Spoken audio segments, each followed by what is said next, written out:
அரசு பேருந்துகளுக்கு ஆங்காங்கே விதிக்கப்பட்ட அபராதத்தை திரும்பப் பெறுவதாக போக்குவரத்து காவல்துறை தெரிவித்திருப்பதாக தகவல் வெளியாகியுள்ளது. காவலர் ஆறுமுகபாண்டி அரசு பேருந்தில் டிக்கெட் எடுக்காமல் நடத்துனரிடம் தகராறில் ஈடுபட்ட வீடியோ வெளியாகி பெரும் பரபரப்பை ஏற்படுத்தியது. அதைத் தொடர்ந்து கடந்த 3 நாட்களாக சென்னை உள்ளிட்ட பல்வேறு மாவட்டங்களில் 200க்கும் மேற்பட்ட அரசு பேருந்துகளுக்கு போக்குவரத்து காவல்துறையினர் விதிகளை மீறியதாக அபராதம் விதிக்க தொடங்கினர். 2 அரசு துறைகளுக்கு இடையே மறைமுக பணிப்போர் ஏற்பட்ட சூழலில் உள்துறை செயலாளர் அமுதா, போக்குவரத்து துறை செயலாளர் பனீந்திர ரெட்டி ஆகியோர் சென்னை தலைமைச் செயலகத்தில் பேச்சுவார்த்தை நடத்தினர். இந்நிலையில் தமிழ்நாடு முழுவதும் கடந்த சில தினங்களாக போக்குவரத்து விதிமுறைகளை மீறியதாக கூறி விதிக்கப்பட்ட அபராதங்கள் திரும்பப் பெறப்படும் என காவல்துறை கூறியுள்ளதாக தகவல்கள் வெளியாகியுள்ளன. இதனால் இரு துறைகளுக்கும் இடையிலான பணிப்போர் முடியும் நிலை உருவாகியுள்ளது. சட்டப்பேரவையில் அறிவித்தபடி அரசு பேருந்துகளில் காவலர்களுக்கு இலவச பயணத்தை உடனடியாக அமல்படுத்த அதிமுக பொதுச் செயலாளர் எடப்பாடி பழனிசாமி வலியுறுத்தியுள்ளார். அவர் வெளியிட்டுள்ள அறிக்கையில் அரசு பேருந்துகளில் காவலர்கள் இலவசமாக பயணம் செய்யலாம் என திமுக அரசின் அறிவிப்பு வெற்று விளம்பரத்திற்கானது என்பதை 4 நேரியில் காவலருக்கு இலவச பயணம் மறுக்கப்பட்டிருப்பது தெளிவாக்கிவிட்டதாக கூறியுள்ளார். காவல்துறையினருக்கும் போக்குவரத்து துறைக்கும் மாநிலத்தில் பல்வேறு இடங்களில் மோதல் போக்கு உருவானதாக வரும் செய்திகள் கவலை அளிப்பதாகவும், அரசின் இரு துறைகள் மோதிக்கொள்ளும் செய்தி இதுவரை வரலாற்றில் யாரும் கேட்டிராதது எனவும் EPS கூறியுள்ளார். எப்போதோ தீர்க்க வேண்டிய சிறிய பிரச்சனையை 3 நாட்கள் கழித்து இரு துறை செயலாளர்களையும் அழைத்து பேசும் அளவுக்கு சென்றது அரசின் மெத்தன போக்கை காட்டுவதாகவும் எடப்பாடி பழனிசாமி விமர்சித்துள்ளார். ஆனால் இது சோசியல் மீடியாவில் வந்து பரவி ப்ராப்ளம் இருக்குது. நான் வருத்தம் தெரிவிச்சுக்கிறேன். நானும் வருத்தம் தெரிவிச்சுக்கிறேன். இனிமேல் இந்த இது இல்லாமல் நம்ம 2 பேருமே 2 துறையும் நண்பர்களாக பணியாற்றோம். சரி ஓகே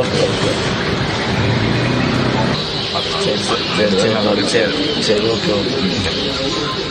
4 நேரியில் பேருந்தில் டிக்கெட் எடுப்பது தொடர்பாக வாக்குவாதத்தில் ஈடுபட்ட காவலரும் நடத்துனரும் ஆறத் தழுவி டீ குடித்து பரஸ்பரமாக வருத்தம் தெரிவித்துக் கொண்ட காட்சிதான் இது. நெல்லை மாவட்டம் 4 நேரியில் இருந்து தூத்துக்குடி சென்ற அரசு பேருந்தில் காவலர் ஆறுமுகபாண்டி டிக்கெட் எடுக்க மறுப்பதாக அப்பேருந்து நடத்துனர் வீடியோ வெளியிட்டிருந்தார்.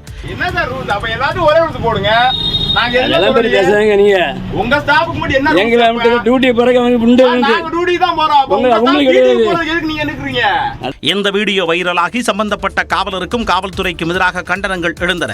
இதனைத் தொடர்ந்து பல்வேறு இடங்களில் அரசு பேருந்து ஓட்டுநர்கள் மற்றும் நடத்துனர்கள் மீது விதிகளை மீறியதாக காவல்துறை நடவடிக்கை எடுத்தது.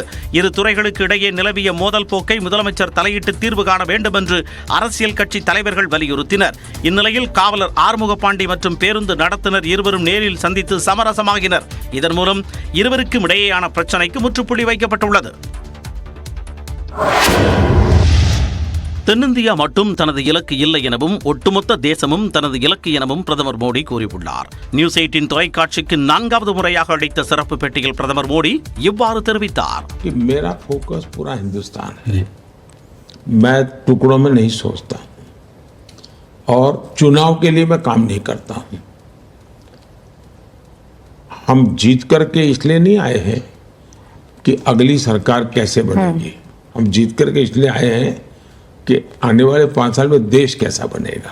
கிரிமினல் குற்றச்சாட்டுக்கு ஆளாகியுள்ள கெஜ்ரிவாலிடம் சார்லஸ் சோப்ராஜை போல சில ஊடகங்கள் பேட்டி காண்பதேன் என்றும் பிரதமர் மோடி கேள்வி எழுப்பினார். एक चार्ल्स सोबराज मैंने अपना देखा था कि लोग इसका इंटरव्यू करने जाते थे और आज मैं देख रहा हूं. वरना कोई भाई अब इनके विषय में एक बार क्लियर हो जाए तब तक रहने दो. ये पतन है समाज जीवन का. मेरी चिंता वो है. தேர்தல் களத்திற்கு இடையே நியூஸ் 18ற்கு பிரதமர் மோடி பேட்டியளித்தார். குடியரசுத் தலைவர் திரௌபதி முர்மு டெல்லியில் உள்ள வாக்குச்சாவடியில் தனது வாக்கினை பதிவு செய்தார்.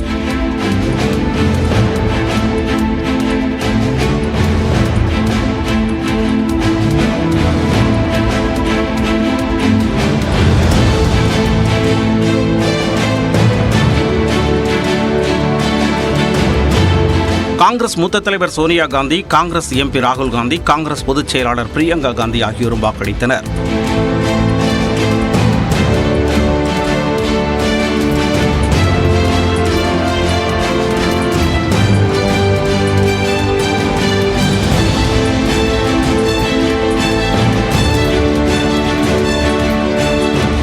இதேபோல் 6ஆம் கட்ட மக்களவைத் தேர்தலையொட்டி டெல்லி முதலமைச்சர் அரவிந்த் கெஜ்ரிவால் வாக்களித்தார். கெஜ்ரிவால் தனது மனைவி சுனிதாவுடன் சென்று சிவில் லைன்ஸ் பகுதியில் உள்ள வாக்குச்சாவடி மையத்தில் வரிசையில் காத்திருந்து தனது வாக்கினை பதிவு செய்தார்.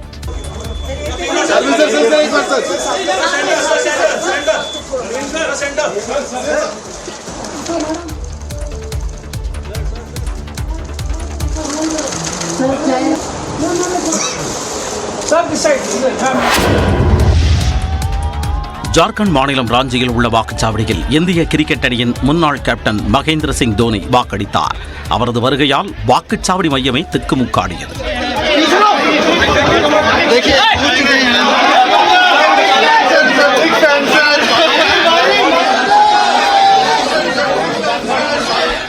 பாஜக எம்பியும் இந்திய கிரிக்கெட் அணியின் முன்னாள் வீரருமான கௌதம் கம்பீர் டெல்லியில் உள்ள வாக்குச்சாவடி மையத்தில் தனது வாக்கினை பதிவு செய்தார்.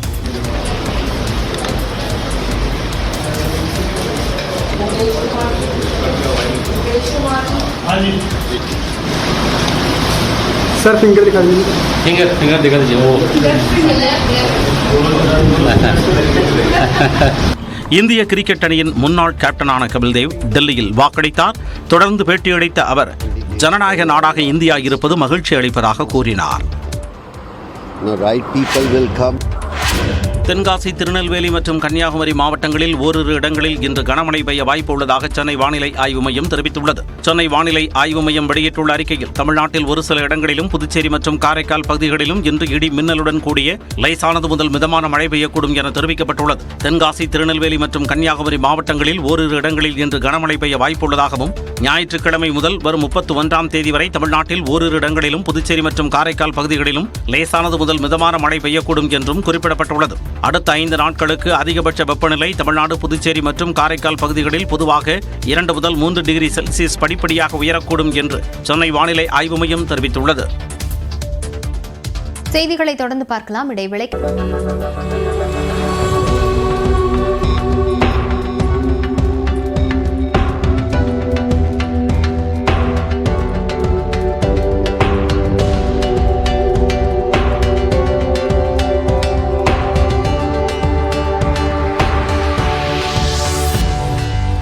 கன்னியாகுமரி மாவட்டம் திருப்பரப்பு அருவியின் ட்ரோன் காட்சிகள்தான் இவை. திருப்பரப்பு அருவியில் தண்ணீர் ஆர்ப்பரித்து செல்வதால் 7வது நாளாக சுற்றுலா பயணிகள் குளிக்க தடை விதிக்கப்பட்டுள்ளது. இதேபோல் மேகமலை வனப்பகுதியில் பெய்து வரும் கனமழையால் தேனி மாவட்டம் கம்பம் அருகே உள்ள சுருளி அருவியில் வெள்ளப்பெருக்கு ஏற்பட்டுள்ளது. இதனால் அருவியில் குளிக்க தடை விதிக்கப்பட்டுள்ளது. நெல்லை மாவட்டம் மணிமுத்தார் அருவியில் ஏற்பட்டுள்ள வெள்ளப்பெருக்கால் சுற்றுலா பயணிகள் குளிக்க 3வது நாளாக தடை தொடர்கிறது.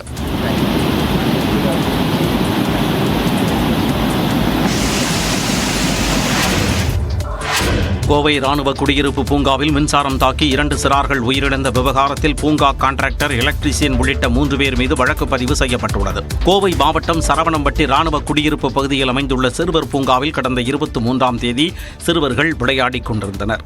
அப்பொழுது எதிர்பாராத விதமாக மின்சாரம் தாக்கியதில் 6 வயது சிறுவன் ஜியானஸ், 8 வயது சிறுமி வியோமா பிரியா ஆகிய 2 சம்பவ இடத்திலேயே உயிரிழந்தனர். இந்த சம்பவம் பெரும் அதிர்வலைகளை ஏற்படுத்தியுள்ள நிலையில் இது தொடர்பாக சரவணம்பட்டி காவல் நிலைய போலீசார் வழக்கு பதிவு செய்து விசாரணை நடத்தி வருகின்றனர். இந்த நிலையில் மின்சாரம் தாக்கி 2 சிறுவர்கள் உயிரிழந்த விவகாரத்தில் சிறுவர் பூங்காவில் ஒப்பந்த பணிகளை மேற்கொண்ட முருகன், சீனிவாசன், எலக்ட்ரீசியன் சிவா ஆகிய 3 மீது போலீசார் வழக்கு பதிவு செய்துள்ளனர்.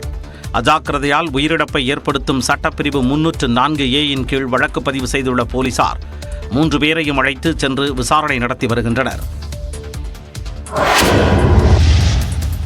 நெல்லையில் மர்மமான முறையில் உயிரிழந்த காங்கிரஸ் மாவட்ட தலைவர் ஜெயக்குமார் வழக்கு சிபிசிஐடிக்கு மாற்றப்பட்ட நிலையில் ஜெயக்குமாரின் மனைவி ஜெயந்தி உட்பட குடும்பத்தினரிடம் விசாரணை நடைபெற்றது.